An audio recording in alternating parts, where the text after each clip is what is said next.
Yeah, do you see the feet coming out of the water there? Oh no, sorry, I gotta share my screen. Yeah, I was gonna say I don't see anything. Tell me when you do. Okay, I see it. Okay, so what I'm the most interested in here is how the feet are leaving the water, okay? I knew this up here wasn't going to work out, but that if we got another pose that we could transpose those legs onto, we could make this work. Does that make sense? Yeah. Okay, so looking at these, I want to go through all these with you and let you know my thought behind this. Now, first of all, she had jumped several times, so this water's kind of muddy coming up here, so it's not really attractive. I'm going to go to an earlier shot with her coming out of the water. Right here, it's coming out. The feet are coming out pretty good, but that could still be thought of as maybe like she's on tiptoe. Now here we can see them actually leave, and I like this, okay? So what I want to do now is I'm going to go ahead and select this photo to edit, okay? I'm going to crop it a little bit just to straighten up that horizon line. And what we're going to do is try to transpose a body that looks better, maybe not as, you know, on the top of this, not that it looks bad, but just the clothes are wrinkled and everything. I want to get more of a, almost like she's coming out of the water, like ascending. Okay, so I'm going to open this in Photoshop. We're in Lightroom now. I'm going to go to Photo, Edit in Photoshop CC.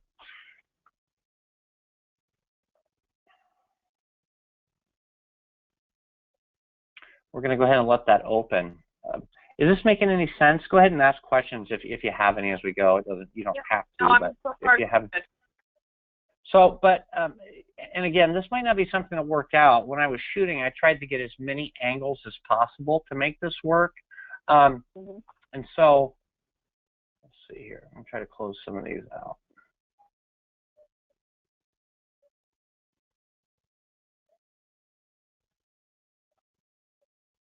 We're going to have to go in and open again. I have Photoshop open there. So. How deep is the water there? Is that just like covering a surface or? Yeah. I'm going to go ahead and I'm going to start this over. Okay, so my thought process behind this shoot was I've done all these reflection shots this year, and I wanted to show somebody coming out of the water. So first of all, I had to have somebody who was willing to jump in the water. Now keep in mind, this is about 6 inches of flooded parking lot, okay? And that's why everybody's seen a lot of water images this year, is because we have it. Now this is Nebraska. It's not a huge, there's not a lot of options as far as going out and getting things, right? So if we have the water and we're able to get the smooth reflection off of that flooded parking lot, I'm going to get it. But I thought, gosh, wouldn't it be neat? I just had this idea in my head if we could show a girl almost coming out of the water. So all I did was shooting 6 frames a second at 1.2. Keep in mind I'm adjusting my exposure and looking at it. So she had to jump several times, okay, till I could get it right. What I'm really interested in here are the legs and the feet, okay, because I also had her in some other poses just standing there at the same angle, knowing I could take that body and transpose it over the top, okay? So first thing I'm going to do is I'm going to open this image in Photoshop. I'm going to go to Photo, Edit in Photoshop CC, and then we're going to go through and look at some of the other images that we could possibly put on top as far as the torso. That's, you know, doesn't have all the wrinkled clothes and all that. Are you able to see all this pretty well on your screen? Yes, I can see it. Okay, cool. All right, great. So next thing we're going to do is look through torso. I pre-selected this just because I didn't want to have to go through all these. Some of these shots were muddy. These are the legs I want to use. I think the splash detail is great. Shows the feet coming out of the water. The next thing we have to do, though, is go select the torso for this, okay? So these are the jump shots. What I have to do, I had her do it from the front and the back, but we're going to edit a front one this time. I'm going to come through these, and I'm going to find a torso that works that we could put on the bottom of those legs where the clothes are nice and smooth. This one's cute, although I want more of an ethereal expression. This one is okay, but I'm not crazy about hand posture. I think this is gorgeous. I think we're going to try this one, okay, because this almost has that look that she's ascending. And we've got similar leg positions. So I'm going to go ahead and go to Photo, Edit in Photoshop CC. And we're going to take our time trying to get this torso to come on here and hopefully match up to the legs we have. And just because we're going to try it, this is really from scratch. It doesn't mean it's going to work. That's another thing I want people to know is that I'm not always successful. I try a lot, I fail a lot, and that's really the secret to this. But when it works out, it works out.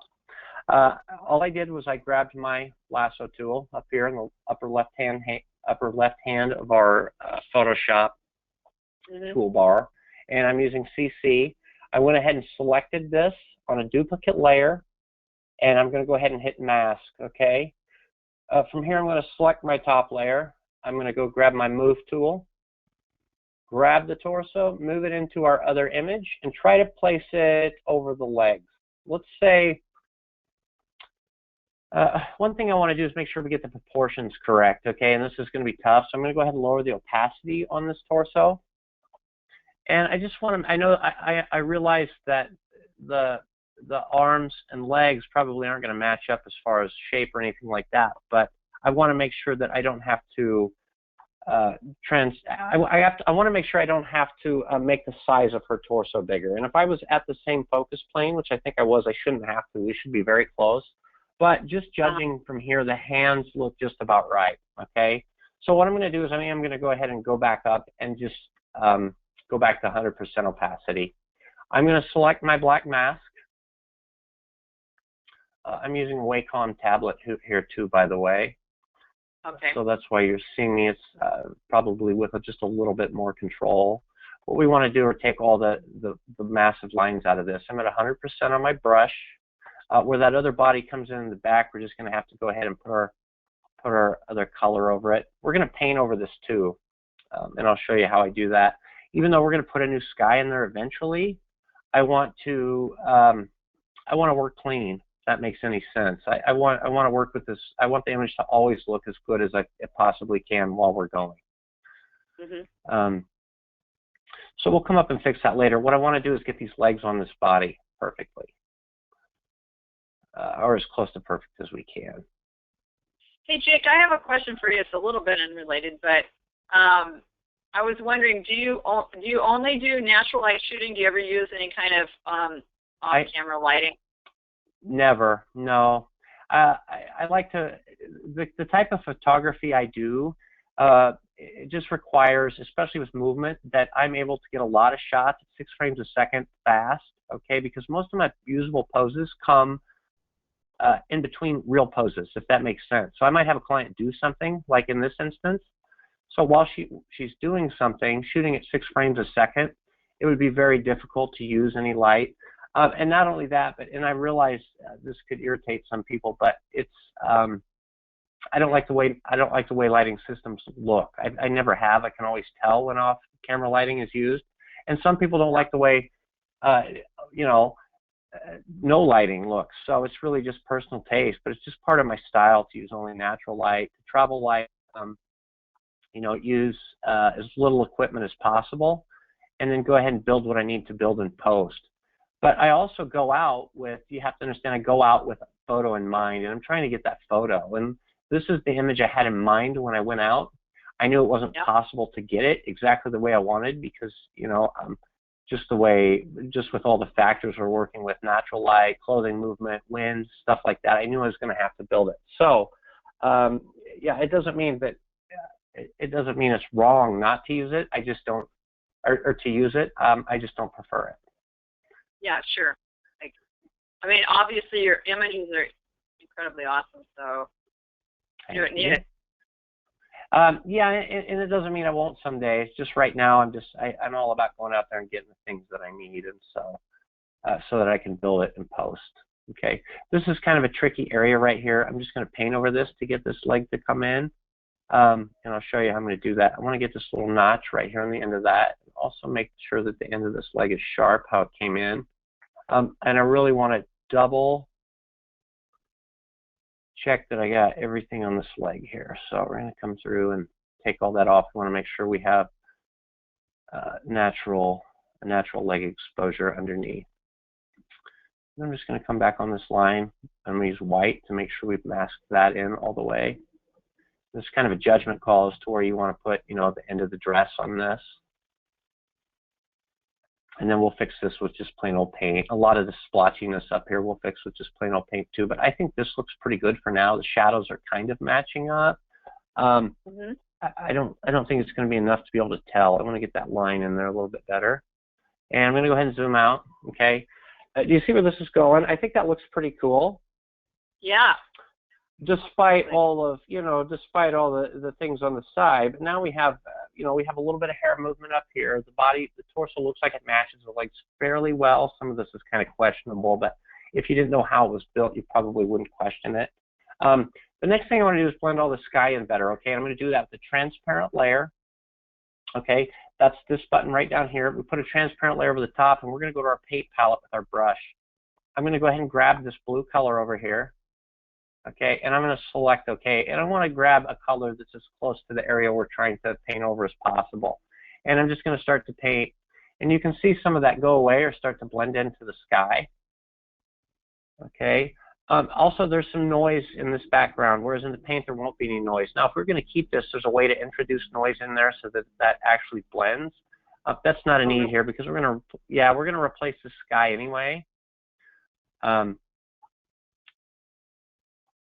so I just want to come in here and get these edges nice and clean with our paint. I want a nice gradient coming up in here. And so if I have to work, I'm going to work. Another thing is where this starts to blend or this looks splotchy up here, we could do something else. We can start to blend the two together so they come together. I'm going to do another transparent layer, and now I'm going to grab our gray here that we're trying to paint over, okay? But what I'm going to do is bring the two together on a different layer, and now we're going to paint that gray over here, and you'll see them all kind of start to come together. Oh, okay. Yeah, see, and we're getting smoother. So once we introduce those two colors, now this all looks fairly smooth. We've got some lines up here I have to get rid of. And I'm going to come up here and actually go back to our original palette, sample some color close, and just come in and paint this out where it looks kind of splotchy. I don't want to get too close to the hands. There's really no need. And then I'm going to come back up here, grab my gray again, and start to introduce that and just start to blend this all in pretty nicely. And you can see that kind of go away. There's still a little bit, but we're going to start working on this other side now. Okay. The other thing is, it looks like I got a little overspray on my finger here. We can come back up and just mask out that gray where we painted. Grab a black and just paint it off the fingers. We want to make sure the fingers are nice and sharp and that we don't lose any detail in that from overspray. So that's just something you really have to be careful of. Okay, so let's go work on our other side. This is okay for me right now. We could even come in with a clone brush if we wanted to get really weird about this, but I don't need to because I know I'm going to replace that sky. I'm going to go ahead and flatten my image at this point because I like the way this all went in. I'm going to grab another trend. Hey, I'm Jake, sorry, go ahead. Well, I was just wondering, so if you're replacing the sky anyway, why do you, what is it? Why do you need to I'll go over that with you, but what we're going to do is not really completely replace the sky. In order to keep natural edges, we're going to have to introduce some of the real exposure and blend it with a new exposure. So when we're blending, okay, we are going to need some of this blue color that's in here. So I want it to be as smooth as possible so it doesn't show any mistakes, and I'll show you when I'm doing that. And there's a chance we won't need it, but I don't want to get all the work into this image and then have to come in and go, geez, I wish I would have done that right. You know, it's better off to just do it. So from here, I'm going to go ahead and grab my gray. We're going to blend this side in together just like we did before. I'm going to grab my blue again. We're just going to start to pull it all together. And where you're really going to see the most blotchiness typically is when you back out. You can kind of see it in here. But I don't think that's going to be an issue. I'll show you another thing we can do to fix this. I'm going to go ahead and make sure I have that masked off those fingers because I think I see just a little bit of overspray. You can see that come in from blending the sky. Okay, I'm going to flatten this now, and I flatten a lot. Everybody tells me not to, but I do. It's just a masochistic way of teaching myself not to make mistakes. I'm going to duplicate this layer, and I am going to grab a clone stamp tool, okay? And I'm going to sample this side over here. We're just going to come in and even some of this blotchiness out with that, just a little bit. And again, yes, we're going to replace this. So it's not a real big deal, but I do want it to look as smooth as possible coming in as we replace this guy. Some of that I don't really like. Go ahead. I'm sorry. Is this a high school senior girl? No, she was only an 8th grader, but her mom brought her up for photos. And she was really great, really natural. And when we get to do that, there's really not any pressure, right? Because we don't have to do anything for yearbook or anything like that. We get to have fun and do artsy things. And so that's what we did. But we did a nice balance of close-ups. And I think what we'll do is, just for everybody, is edit this album. Okay, so we'll probably stick to this album just so everybody can get an idea of how I do this, or maybe present an album. Maybe 3 or 4 images, I'm not sure, but really was a great shoot. So from here, Dana, I'm going to start to select the sky. I'm going to look through some things. There are some things I'm not crazy about, like some of the reflection in this water. But this isn't really about the reflection. This is more about the water movement we have down here. We have really great detail coming out, and it really does just kind of looks like she's floating out of the water. You know what I mean? Yes. And it's that kind of ethereal scene I was after. So something more artsy. This isn't something I would typically probably spend this much time on a client image, but at the same time, I'm not going to waste this because I had the opportunity to build it. So the only thing I did there was I want to make sure I have a nice clean line of her coming straight down. We could even get in this and just decide I want to replace this reflection completely. But again, I don't think it's about the reflection. I think it's about her coming out of the water. And the closer we can crop this in, the more people are going to be able to tell that she's coming out of the water, okay? One thing I'm going to do is come in here and grab my little patch tool, or my little Band-Aid tool up here, upper left-hand corner, and I'm just going to get that stick out. That stick was kind of annoying. And I'm going to go ahead and save this in the Lightroom, and I'm going to look at a sky for this. I'm going to go over how I pick a sky and what kind of sky is going to work for this. I don't want anything too dramatic. Sometimes I'll take something like this with some light behind it, or with some obvious direct light from a sunset, which was coming back from behind me to my left, and put a sunset in behind it. Doesn't match, but it's okay. It's going back to lighting. If I was using off-camera lighting and trying to get the sunset, she would obviously be lit from the front. So reality isn't a concern. But I don't think we have anything. I don't think we have anything here that's. I don't want anything that dramatic. I'm just going to look for a kind of a pretty sky to go back here, almost like this is happening in sunset. Okay. Yeah. And so we're going to go ahead and look for something like that. I actually captured some great sunsets on the way home, but from that shoot that night. From the car, you can see them there, but I'm not going to use any of those. I'm just going to. Yeah. Go ahead. I have one other question. So I'm just curious about when you were composing that photograph, were you crouched down really low, or how far down were you shooting? Good question. So when I shoot all those, I'm physically laying in water. I'm shooting from water level up, okay? And that's what gives it that neat perspective. So I'm shooting straight up at the client.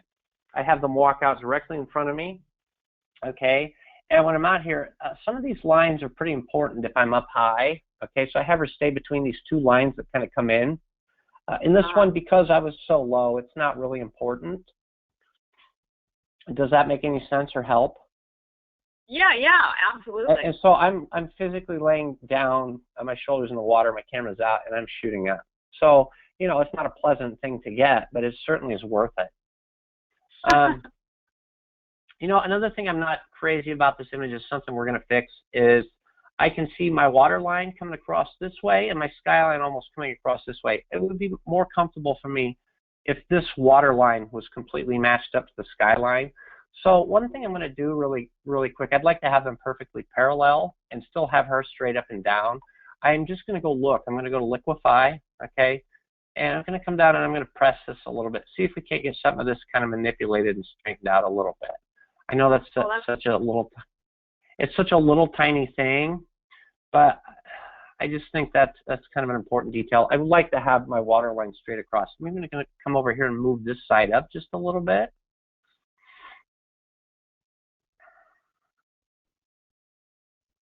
I mean, we don't want it too warped, and I do want it to look nice and straight.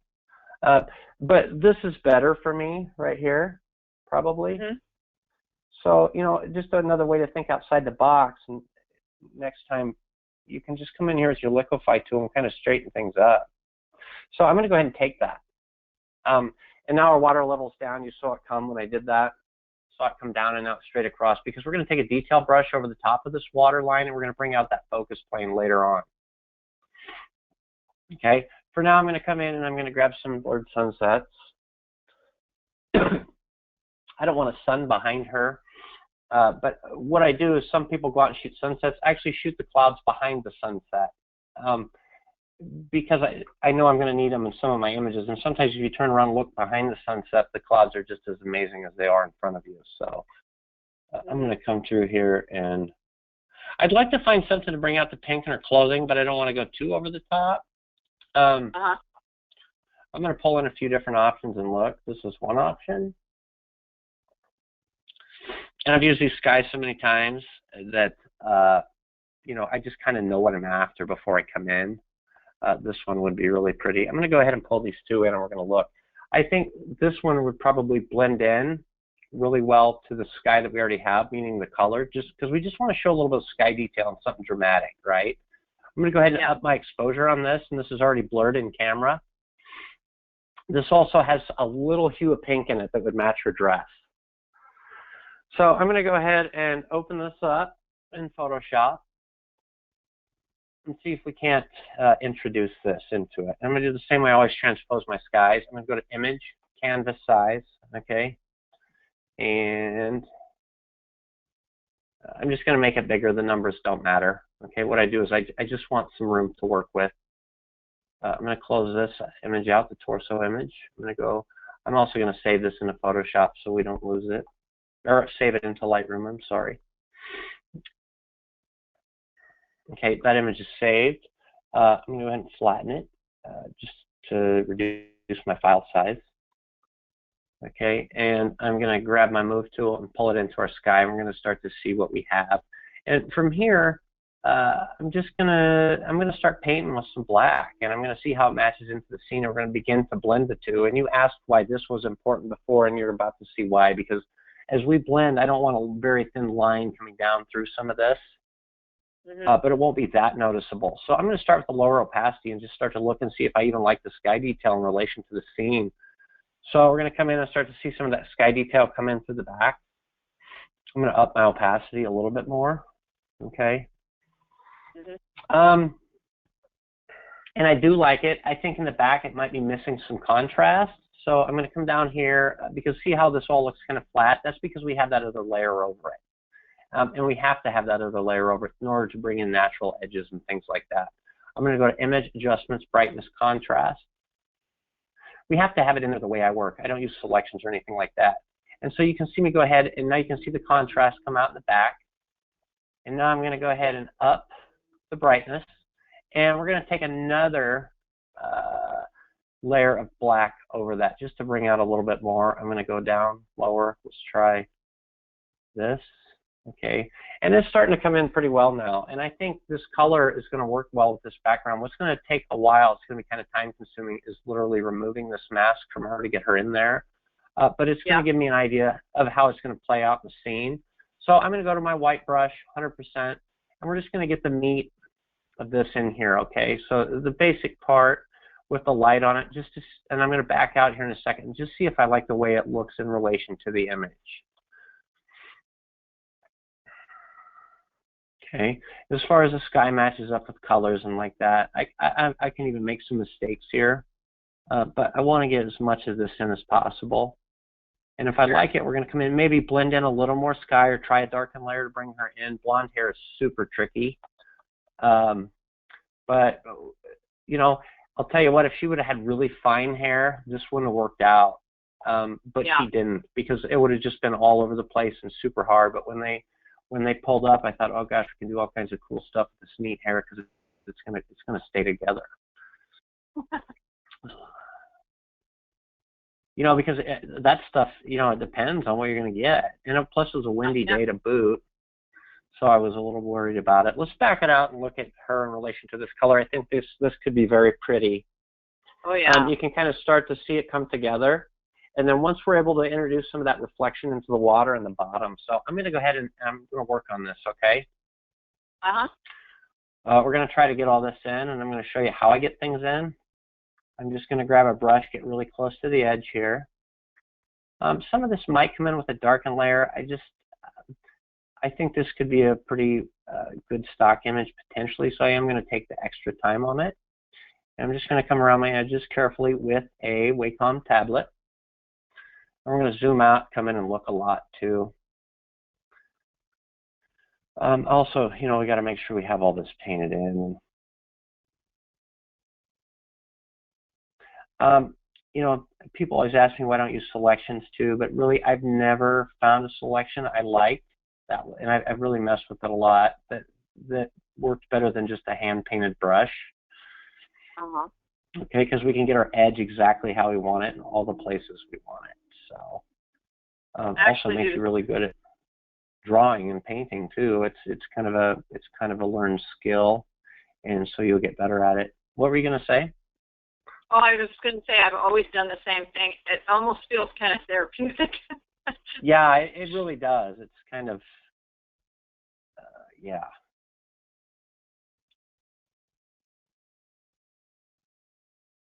Can be therapeutic until you make quite a few mistakes. And Yeah. Well, yeah. That's the nice thing about now, so you can always go back and fix it. Right. So I'm just coming in here and getting it.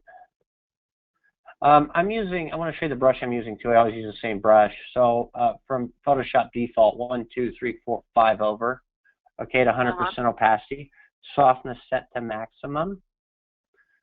And then, you know, the smaller you make your brush, the harder the edge is going to be, if that makes any sense. If we were to go up bigger, it would take up, you know, it would fan out a little more. It would feather out quite a bit more. Right. So I'm going to come in and get some more of the meat of this.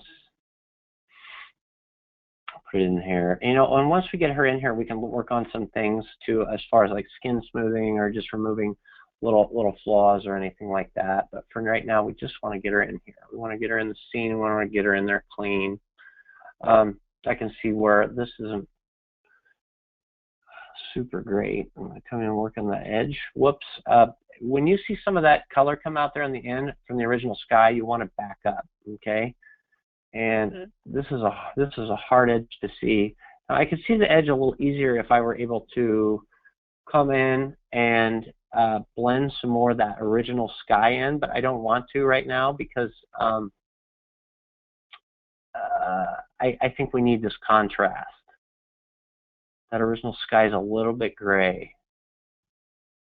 So I'm just going to take my time and do it right. I was kind of probing for where the real edge was there. And then if I made a mistake, I would just go up and hit my back button. I'm sorry? I was just going to say, you're making me want to get a tablet because I have to do all this stuff with a mom. Well, that's brutal. But I'll tell you what really, you know, once you get past, it's really hard to get used to a tablet. But once you get past it, you'll wonder how you lived without it. So you just have to be able to go through the process of learning to use it. And when I got mine, I learned to use, you know, I did it for everything. Surfing the internet, whatever I did on my computer. And that's one way you can learn really fast. And, you know, to use it for anything on the computer aside from typing. Yeah. So use it in your daily tasks, and you'll learn pretty quick. But again, it's an acquired skill. But once you have that skill, it's really incredible. So I'm going to come down here, start to put this edge in.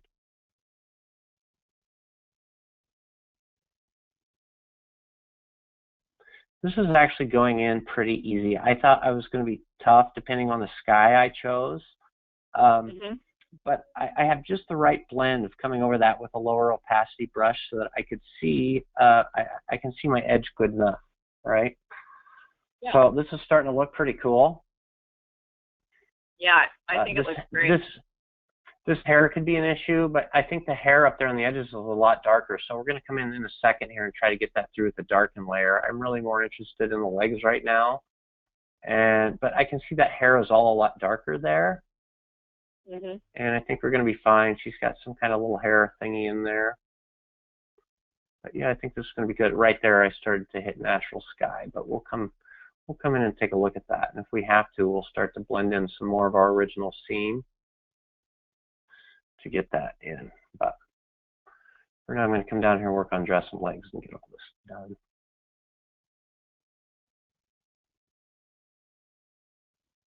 Have you tried any composites like this? Have I tried what? Have you tried any composites like this? You know, I've used some sky overlays. I've, you know, and they, I'm not very practiced at it, but right. One of the first times I used one, you know, it looked good until someone pointed out to me that it wasn't.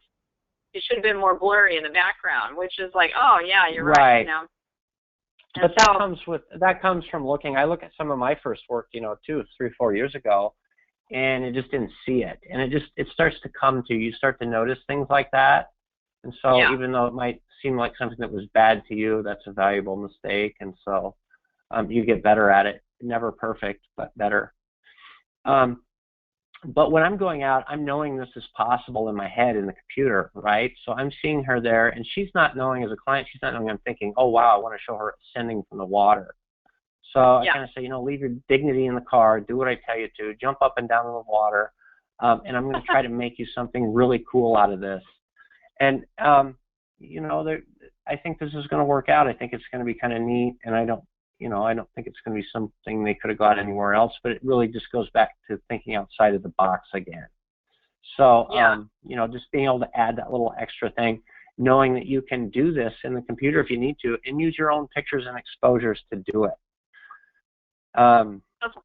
People ask my pictures are real. So let me ask you this question. So when you were starting out and you had ideas like this, was it harder to get people to kind of go along with them, or did you just say trust? Not really. Okay. Not really, because I mean, I didn't really. How do I want to explain it? This wasn't really for the client, so I didn't think they would ever see it. But sometimes I show them pictures in the camera, and I explained to her, kind of after the fact, what I was going to do, right? And then she understood it. So this year, I really started showing clients a lot of images in camera, and then explaining to them what I can do with them and what my capabilities are. And for a lot of people, that's still hard to comprehend. You know what I mean? Yeah. It seems so easy for me because I do it all day, and I just talk to them like, oh, it's just going to work out that way. And they're like, how is that even possible? Well, it just is. So I kind of explain how it works real quick, and yeah, they go along with it.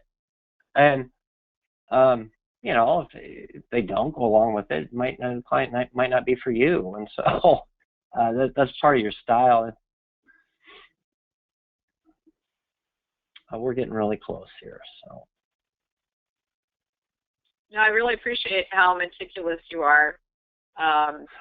Well, no problem. Yeah, but it's you know, again, though it goes back to therapeutic. It's really OCD.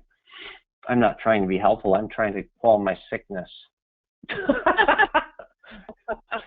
So I'm dealing with my problems very carefully. So yeah, this is looking pretty cool. But I mean, aside from that, and seriously, it's really about the result. I think the result's going to be really cool. Absolutely. So I'm getting to the point here where I can start to blend in that skyline, and that's going to come across on these legs, and that's going to all come in with original real edge. And so by introducing that, you know, almost like as a hybrid of the two images, it's really going to make it look lifelike. Wow. That's cool. So I'm going to come through here. I'm going to start to get this in. I'm just going to go over my skyline in the back, okay? And we can come in and put some of the more of that in with the darken layer. What I want to get in is the rest of the edge of this and that other arm. So that's what I'm going to do. We're going to come in here. You know, and also they asked me which color dress to wear. She had white, she had black, and she had this pink. And I just thought this pink would be a nice contrast as far as reflection in the water. Sometimes black. If we would have had a black dress here, it would have been a lot easier to put the edge in. But I don't think it would. I don't think it would have had the pop in the image because I'm knowing that I also have some of this color available in my skies, right? Yeah. So, and again with the client, you can always you know, do it in both. On this one, I just kind of from experience, I knew it would work. Well, I didn't know 100%, but I thought, you know, the chances were pretty good. So I didn't have her go ahead and do it in black too, because we had other things to do. It really wasn't a lot of work to get this image. It's a lot of work to build it. But if you know what you're doing and you're shooting on the same focus plane, it's pretty easy. And this is easy. I mean, it's labor intensive, but it's easy, and you can end up with something really amazing. And for me, you know, if I'm paying money to a client, you know, let's see if I'm paying somebody to give me something, I'm just one of those people where if I got one really amazing thing, I would be happy, right? Instead of just 15 crappy things. So you could do like one amazing thing and still, you know, give them 12 crappy things and still be able to offer value. I mean, most people won't do that, and I don't do that. But all I'm trying to say is taking this much time on an image could be worth it for some people. It just depends. Yeah. So would you say that, how many, I mean, are most of your images composites or not? I mean, well, is that, you have to, a composite, yeah, almost most of them, but I also do some out of camera, like great close-ups and stuff like that at 1.2 that have no blending, right? For me, when I started doing this, you have to understand, in Nebraska, there's just not a lot. The only thing we really have are amazing skies, okay? And I had to be able to show that in my pictures because I thought it would be a shame to be outdoors and not be able to see what amazing, you know, skies Nebraska has. So how can I introduce that to a client, and not only introduce it to a client and in the people who are looking at the photos, but how can I do it consistently? Because we don't have great skies every night. So how can I offer consistently great skies to a client? And that's how I came up with it. So some nights clients did have great skies. We could use that exposure from the same night to blend into the scene. And other nights like this, they were just gray, but they're still going to want a cool sky. You know, you don't want to base your whole clientele on the weather. You want to be able to offer some kind of consistency, and so that's how I worked around it. And so I've learned to shoot even, you know, from certain directions, certain angles, so that clients still can get a good sky, even if they came on a night where, you know, it just wasn't a great sky, and that way everybody ends up with good photos. Yeah. Now, you know, it's also a lot more work, but that's my problem. It's not the client's problem. Yeah. And I enjoy doing the work. The only thing, you know, the only time I don't enjoy is when somebody's breathing down my neck and then stuff. So. And I understand. Go ahead. I'm sorry. I think I may have asked you this before, but I'm going to ask again. So, are most of your clients, you know, like families and individuals, that kind of thing? Yeah, pretty much. I mean, they all are families or individuals. Individuals meaning, you know, like a senior portrait. You know, my senior portraits are different, but even though they're different, we also put some images in there that aren't different because, you know, people are going to want that. So I made a bad mistake here with some of the sky. I have to go back in and redo a lot of this because I didn't notice that at first. This is going to be the tricky end for me, and this is going to be where we have to start introducing some of our original sky. And so I'm going to go ahead and do that right now just so we can see some more edge. I'm going to start out with a really low opacity, let's say about 7%, white brush, come back over the top. And we just want a good balance so that we can start to see more original edge come in. Now you'll see this brighten and you'll see the contrast go away at the background, but I have other ways of accentuating that, and now we can see a more definite edge. Do you see? Okay, yeah. And now I have a better guide, and so we want to be able to see where we're going and have some of that original edge in, because that original edge is what's going to pull off some of the reality.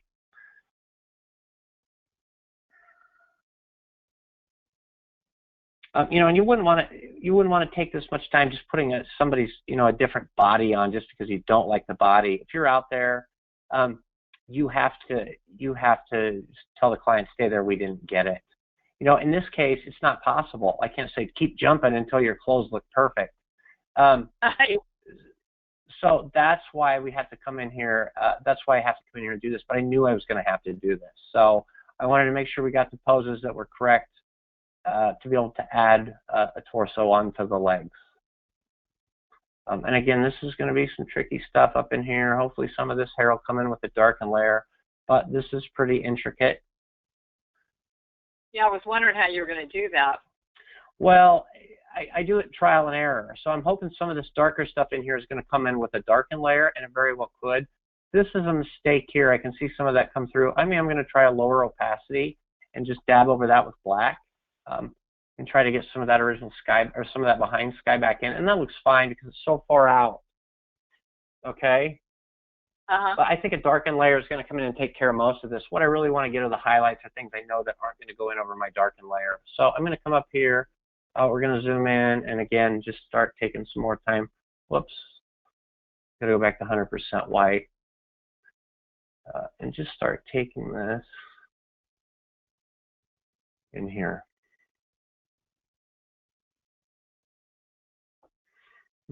Some of that might not have worked. No, yeah, I went over. It's so important. Of all the photos that people send me, the one thing that I realized right off the bat is haloing. Where that haloing comes from, probably, is frustration from using a mouse. Okay, and people go, "Geez, I just can't do it with a mouse." So, but I can do it because I'm physically drawing on a Wacom tablet right now, and so it's easy for me. Just using a drawing motion instead of a mouse motion. Yeah. And so, anyway, I'm going to come up here and start to try to get this in. I'm going to explore this edge a little bit better too. And kind of zoom out and get really precise. The darker edges like this are pretty easy to get in on this end, the shadow end.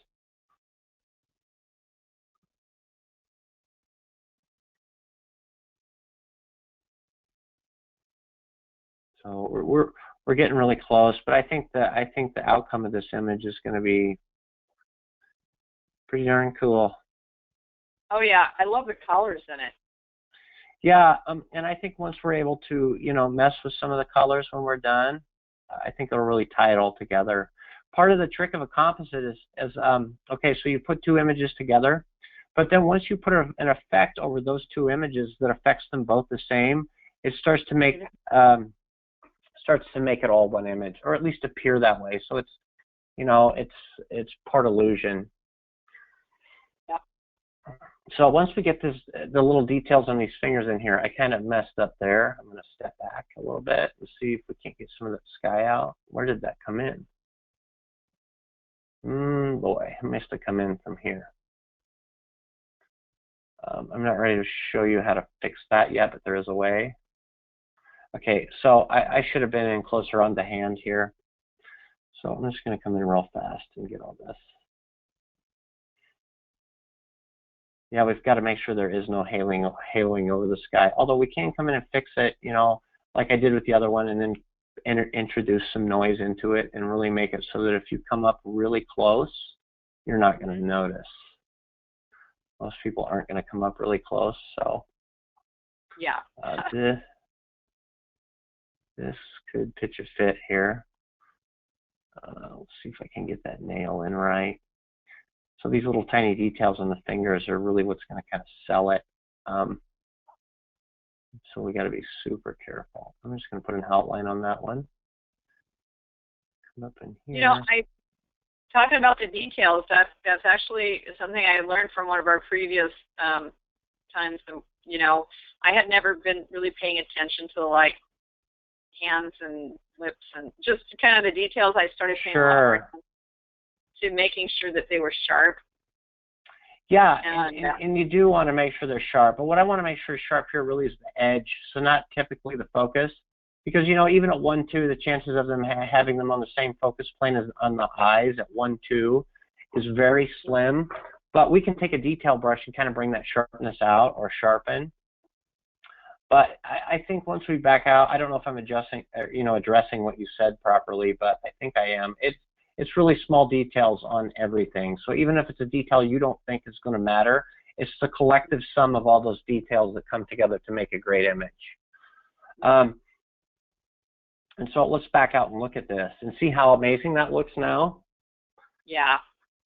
It's really valuable, just that little bit of time we spent on that. And as we start to get this other one in, which is going to be a little easier because we have a darker edge, it's going to look pretty cool.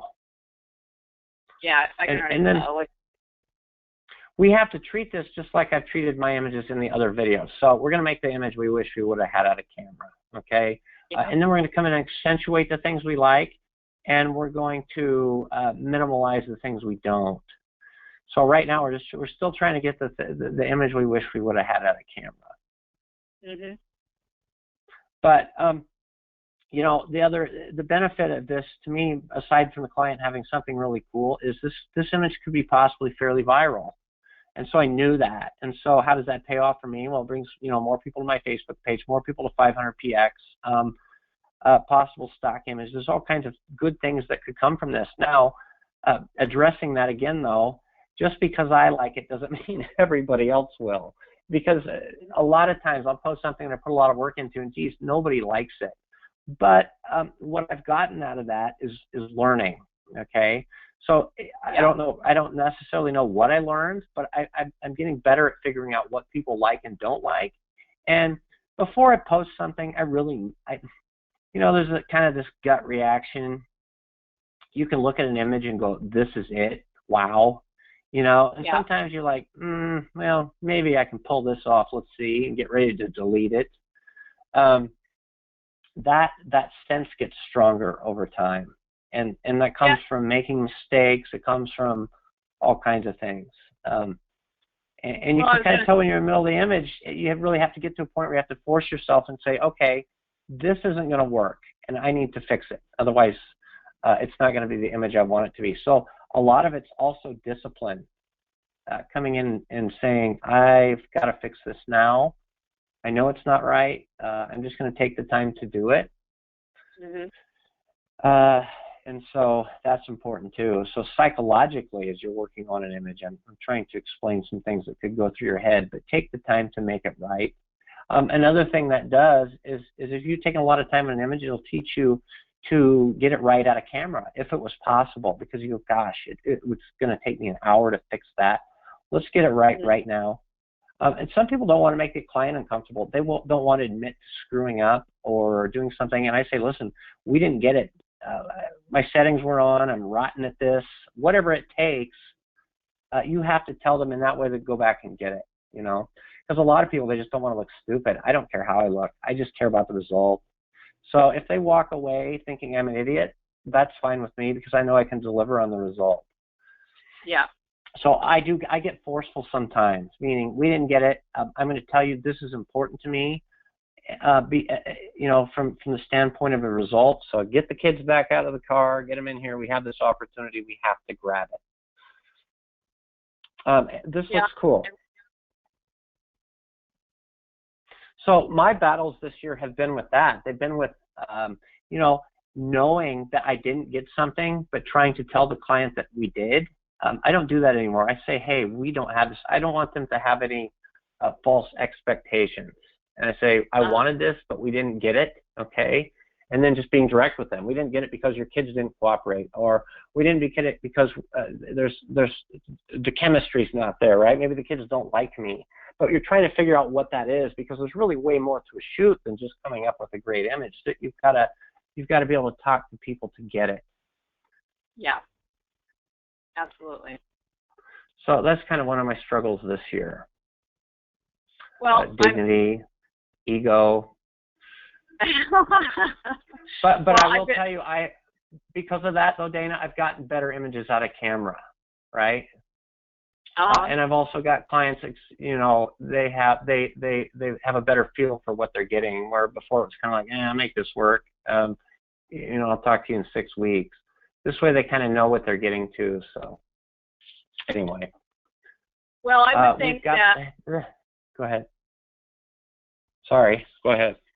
Oh, I was just going to say, I would think that because you've kind of you've established this body of work now, that people Mm-hmm. might have trust from your clients now. You know, they have a little bit more Yeah. idea of your. Sure, but I want them to be involved in the process and comfortable too. You know what I mean? I want them to be involved in the process and comfortable because, again, that equates to good images. Yeah. Everything that I do revolves around one thing, and even in my personal life, better images, right? So I'm super hard on myself, and sometimes I'll put all this work into something, and this could be one of those examples right here where I just say, this is it. This is going to be my masterpiece, and it's not. Nobody likes it, and I put all this time and effort into it. But what did I get out of it, though? I did get what you're talking about, that therapy, that that feeling where time just kind of disappears, and so that's why you do it. You do it for that, and you do it for the result too. But doing it for that first reason that I just talked about is going to get you the result, right? Mm-hmm. So doing it for the love, people see passion in the work. People buy passion. They buy it over results, really. I mean, I think my clients can tell when we go out that I genuinely like being there. Mm-hmm. Kind of funny for me when people say, what's your time limit? Well, if we're getting amazing things, there's no time limit. In fact, what's your time limit? Because if we're getting great things, I'm not going to let you go. It's not about 2 hours or 3 hours or outfit changes. It's about coming home with the best thing I could possibly get. And it's been like that. And when it's not like that anymore, it's probably time to move on. Yeah.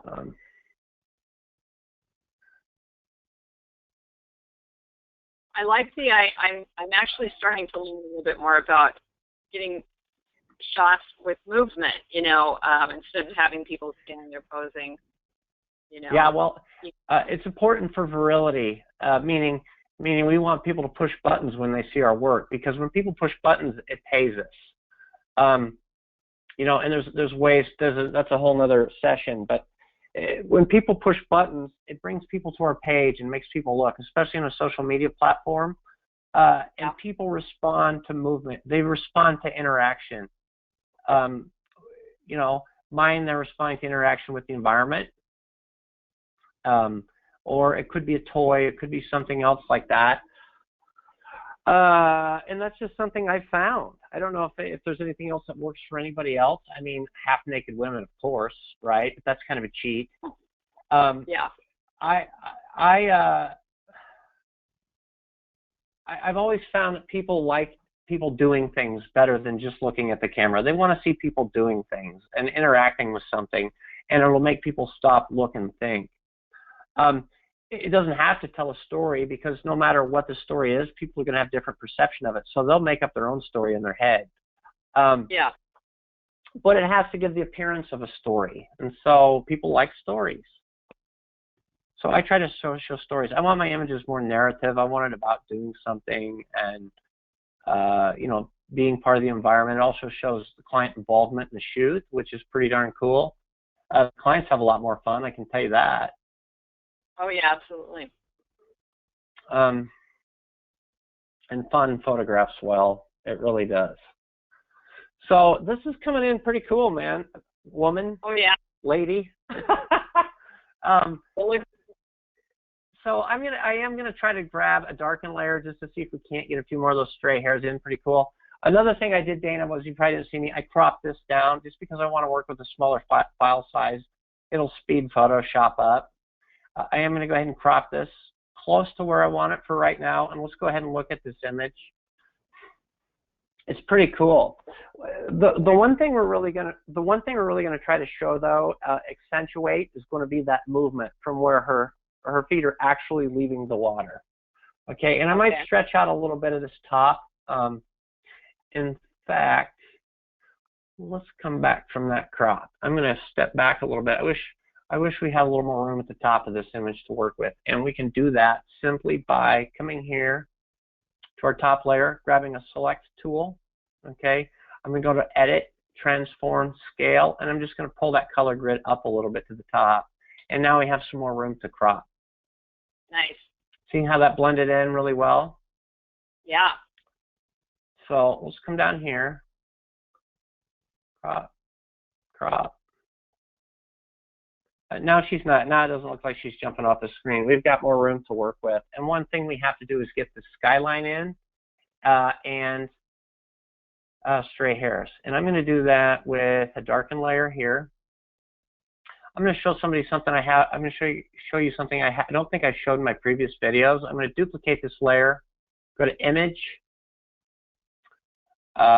Adjustments, and Replace Color. I want to grab this gray color, okay, and I want to take it out. That way when we go to put our darken layer in, it's not going to show. So as I move up lightness, what we're left with here, and I'm going to up my fuzziness to grab more of that gray color, what we're left with here is just the dark edges, okay?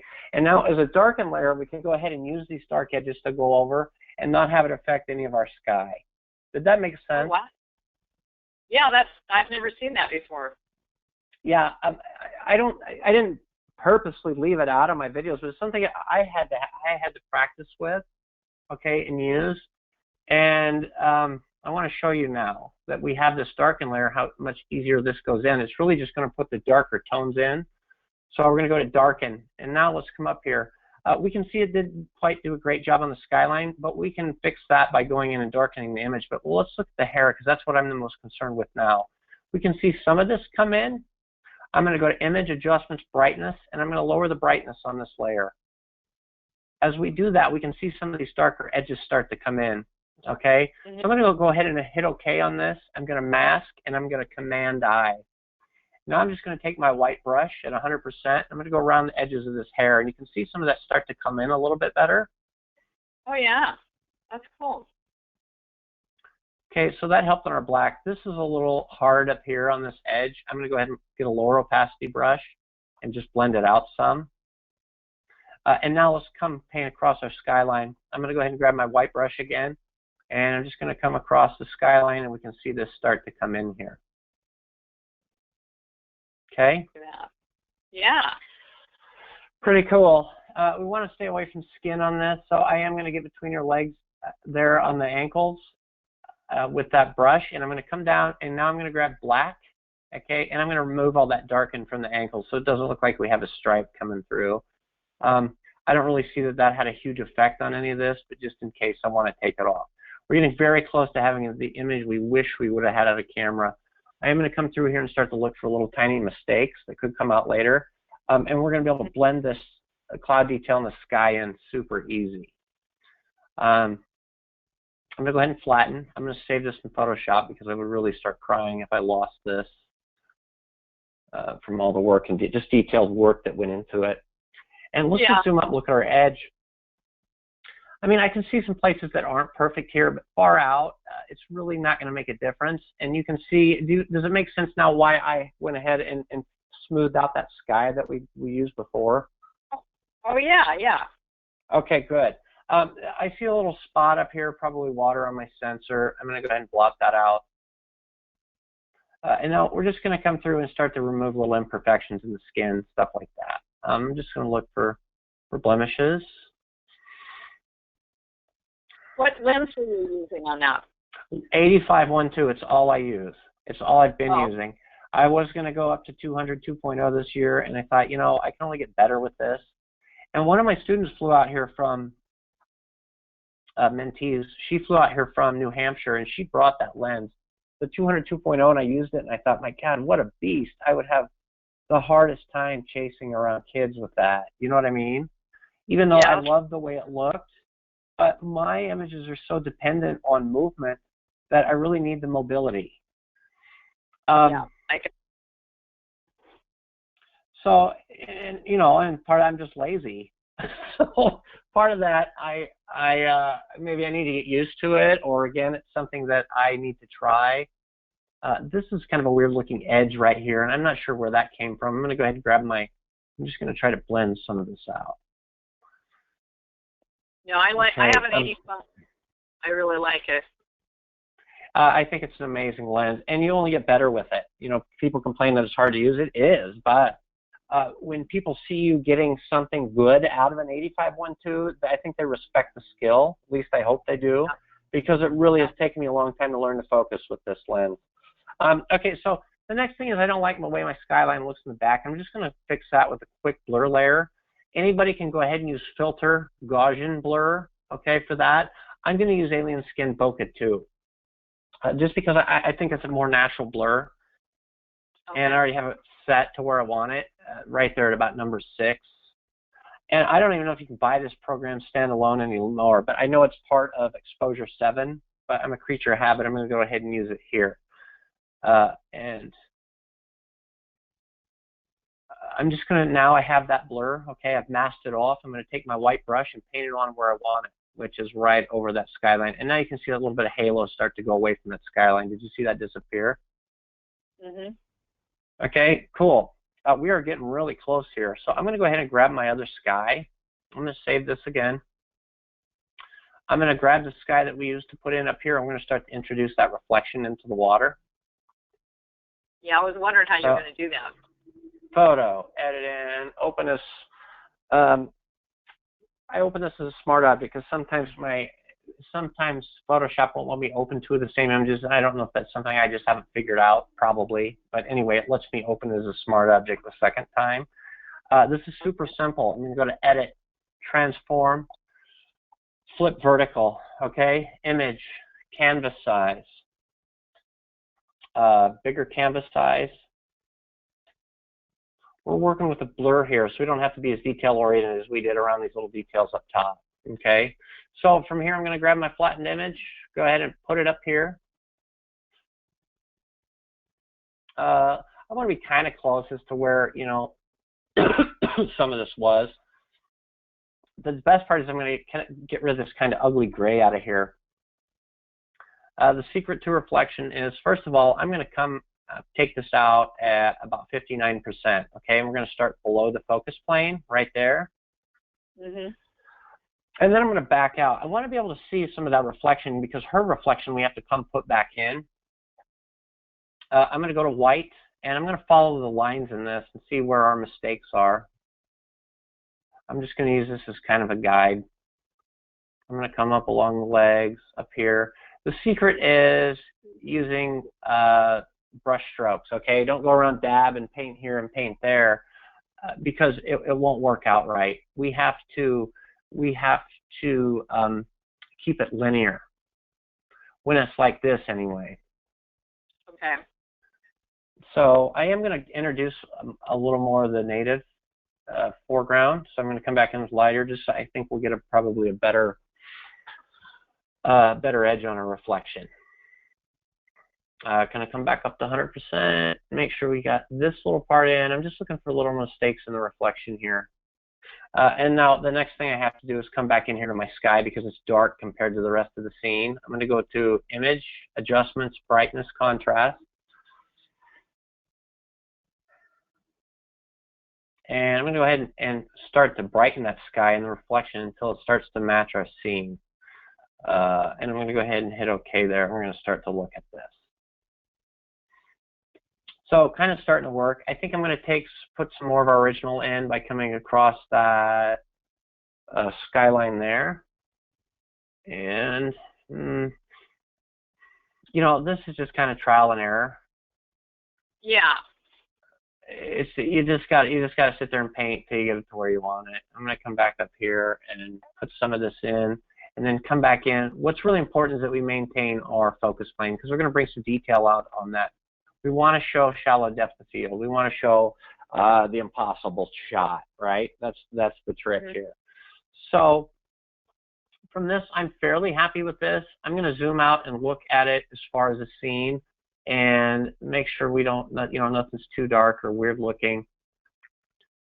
But really, we've just built this composite. We're just getting started on it. What we want to do now is we have the image we wish we would have had out of camera or close to it, right? That's gorgeous. I'm going to come up here and take 100% too, just to get some of this out. Real soft brush, real soft edge. Make sure we have all of that original skyline in there.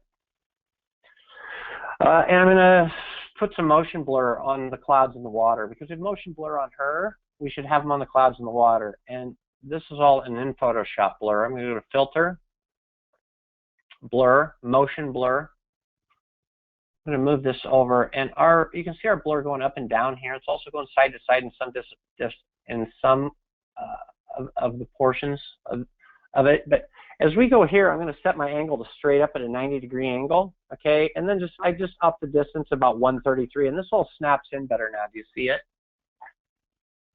Oh, yeah. Okay, the other thing I'm going to do is grab some of this blue and introduce it into, let's see here. Right here. Introduce it into this kind of gray. Okay, even though it's going across the focus plane, that's fine. I want to get rid of some of this and start to blend. And now we're going to come up close and look, and I'm going to go to lower it. And now we can see this color start to not be so gray or kind of dingy looking at top, right? Uh-huh. And I'm going to mask. Make sure we got it all off the feet and splash. And through this real thin focus plane, I'm going to remove it too to bring the detail back in from that. Okay. That's kind of a mistake there. I'm going to flatten this a little bit.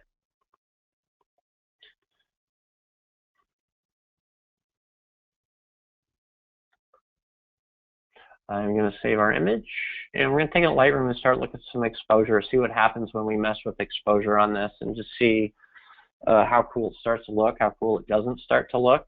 Okay, but I have more control over this in Lightroom. Not necessarily more control, but I have speedier, more efficient control instead of having to open things up. I'm going to go ahead and lower the exposure on this image. And you can see it starting to look pretty cool. It looks like we're missing quite a few blacks. I'm going to up the highlights on it and just look. I'm going to up my exposure, bring it back up. I think what it's missing is contrast. We'll bring more blacks in, up the exposure there again. And now it doesn't look so flat compared to this, right? Mm-hmm. It's just got more pop. And again, this is a personal taste thing, so it doesn't mean I'm right. Also, the top of my sky up here looks a little bit blue. I might come in and blend some of that out, but what I'm going to do is I'm going to take it and put it over top of my other image. So now we've grabbed it, and this way I can keep those in where I want it. I'm going to go ahead and flatten it, and I'm going to grab it, take it, pull it into this, and now places in this image that I don't like how blue that sky is, I can start to maybe, I'm going to mask it, take some of that out, the lower opacity brush. I'm going to take 49, and you see that sky starting to lighten up there? Yeah. Now, even though I like the way our model looks, now I can come back in with white at 100% and put her back just the way we had her. I liked her better out of camera with the previous exposure that we brought in. So, but I was able to, remove a lot of the portions that were too blue. Yeah. And now let's look at it as a whole. Way better. Okay. Yeah. Next is I'm going to just pan out here again and start looking for dark spots and stuff like that too, because I don't want any dark spots.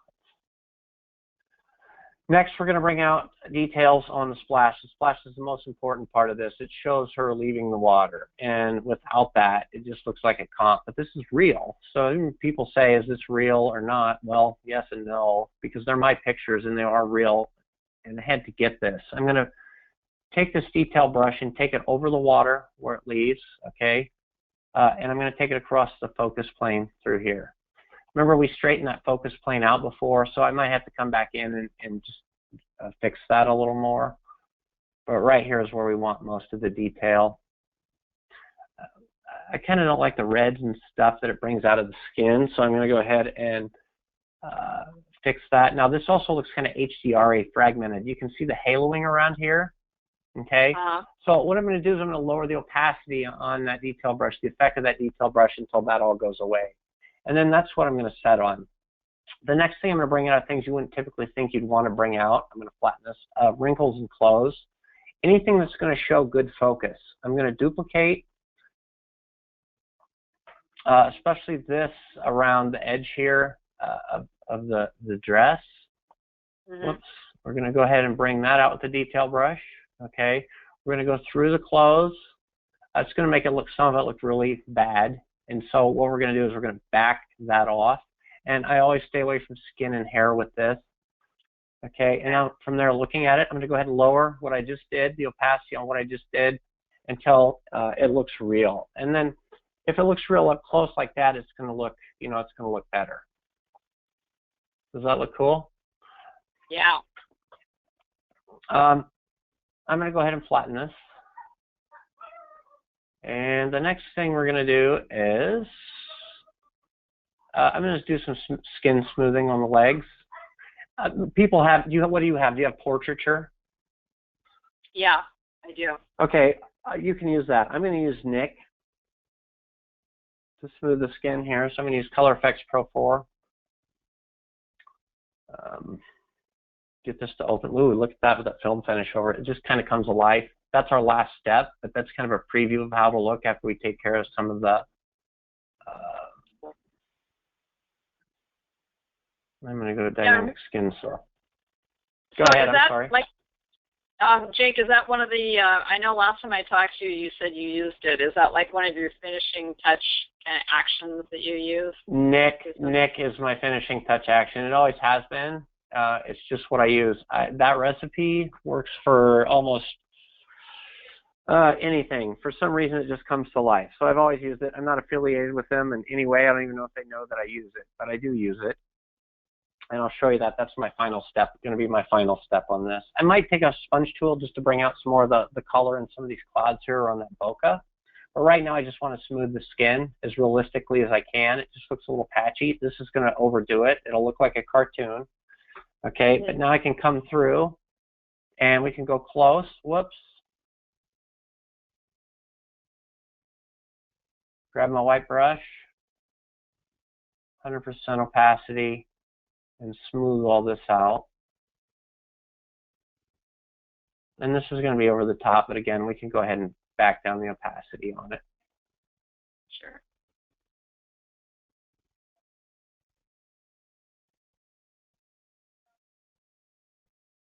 I don't think we need any on the face. In fact, we are going to sharpen some of that, but see, it looks kind of, you know, she looks kind of rubbery there. I'm going to go ahead and lower it, the opacity on all that, and just till I can see some, we want to introduce some flaws so it looks real. So let's say right there. Okay. Next thing I want to do is come in and go to the eyes. I'm going to go to Sharpen Tool. I'm just going to take that over the eyes and lips a little bit. Now I'm going to duplicate. I am going to take a sponge tool, okay, and we're going to take it over the highlights and the clouds to the back, and then through the highlights in the water. I kind of want to stay away from the blues. I really only want these kind of pinks in the back. Any of the highlights I typically run over, even this line in the grass in the back, and run over. See that kind of start to come to life over there? Yeah. Okay, we're going to do one other thing. I'm going to go ahead and flatten this image, and we're going to try to give some illusion of light control, like we placed her in this amazing light, which we didn't. I'm going to go to Filter, Camera Raw Filter, and CC. I'm going to lower the exposure on this. This doesn't always work, but we're going to try to make it work. I'm going to lower the exposure. You have to think of it almost like as a vignette, and I'm going to see if I even like it. I may not. I'm going to start from the top and just come straight down through the model. That's pretty cool. It's pretty directional, and it puts more light on her. I'm going to lower the opacity so it's a smoother transition here. And that's nice. It almost looks like there's this light coming from the top, shining down on her. Does that make sense? It's very subtle, okay? And I am going to take that. I'm going to go ahead and use that. It's like a directional vignette. And we're going to, the last thing we're going to do is a Nik layer. We're going to duplicate, filter. I'm going to go to my Nik collection, Color Efex Pro 4. This will brighten skin tones in the scene. We can put a little bit of a vignette on it, but it just kind of warms it up. Certainly not everybody was complaining that I used, you know, something on this. Ooh, some of these are kind of cool. This is, you know, if you wanted to get more artsy, Stuff like that's cool. I chose the wrong program. I'm going to go to Filter, Nik Collection, Color Effects Pro 4. What were you going to ask? Well, I think I asked you this once, but do you shoot in any particular kind of white balance? I shoot on cloudy all the time. I always shoot on cloudy because it gives a little bit of a warmer color to the photos. Okay. Oh, okay. You know, unless I'm indoors. This is my recipe for this. I use film number 14. I moved my vignette down a little bit. A lot of people complain that I use a plug-in for this. Listen, I'll make close to $1 million this year. I'm probably gonna, if I need a plug-in to do that, I'm gonna do it. And I need one. I'm not gonna piss around trying to find something that, you know, doesn't work just for people's. If you're gonna be successful, spend the $150 for the program. It's worth it just in saving you time alone. That's awesome. It is, and not only that, but why would I want to sit here and mess with this until I could get something instead of just look? If you can't afford $150 for a program, you're in the wrong business. You know, it's time to work at the airport. This is the setting I use. Now look at how the skin pops out of this, right? Oh yeah. It's alive. And so I have my saturation set at about 25. This is all personal taste. Warmth at 67. My vignette at -14 on this. Brightness. Sometimes I will bring some grain per pixel down. And if I do that, it'll get rid of banding. Okay. And my film strength set at 3%. I'm going to bump it up probably to about 6. Now what does that mean, film strength? Your film strength will, the film strength will accentuate the overall effect of the film that you're putting on it. Because what I'm doing is I'm taking an analog finish or something that appears to be analog and putting it over a digital image. I want it to look more film-like. Okay, so I want to accentuate the strength of that. So think of it as the opacity of the effect. Okay. But this is pretty close to finished image. I want to see if I can't pull a little more detail out of some of this. I'm going to show you a way that we could possibly do that. And another thing I want to do is make sure I don't have to mask off any dark parts around here. This is a little dark at the bottom, and that all comes from the vignette on the film finish. I'm going to grab black. I'm going to lower the opacity to 25 and just take that across the bottom. And then I'm going to take it out of this red here too. And that way it just doesn't look so dark cornered, right? Yeah. Okay, so from here I'm going to flatten. I'm going to come in here and transparent layer, edit, fill. I'm going to dodge and burn, and I'm pretty sure I showed you how to do this, right? You did, yeah. Okay, so I'm going to go to transparent layer, fill that with 50% gray, switch to overlay. I'm going to grab my dodge tool, and I'm going to try to just accentuate some of these tiny highlights in here. I want this to really show her leaving the water, and I want it to show a splash. I think it's all the realism. So I'm just going to make some educated guesses on where to put this. I'm manually sharpening is what I'm doing by painting over my highlights. Because it's a little detail, or it's just a little bit of contrast, it's going to show detail. So I'm going to back out and look and see. Now that's just more amazing. I think it's a very tiny thing, but it helps bring it out a little bit. Maybe a little patchy in some areas. I'm going to back the opacity down, but I think that's pretty cool. Oh yeah, it's beautiful. I'm going to save it.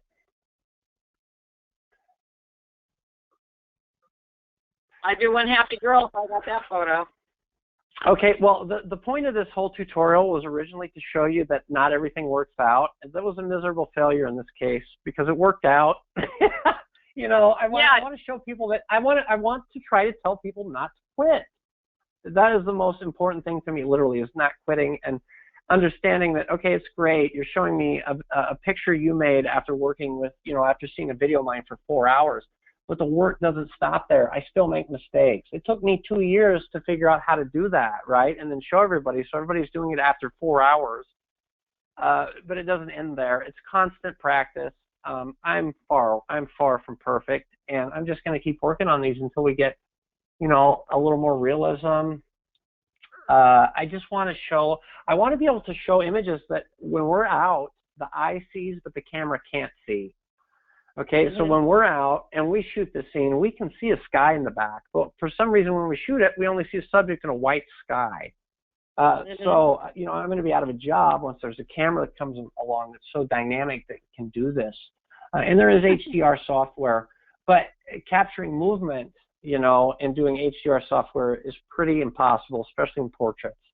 And also HDR in portraits, the people look like cartoons, and you don't want that. So we're just going to take, for the time being, take our own images and blend them to come up with things like this that are high dynamic.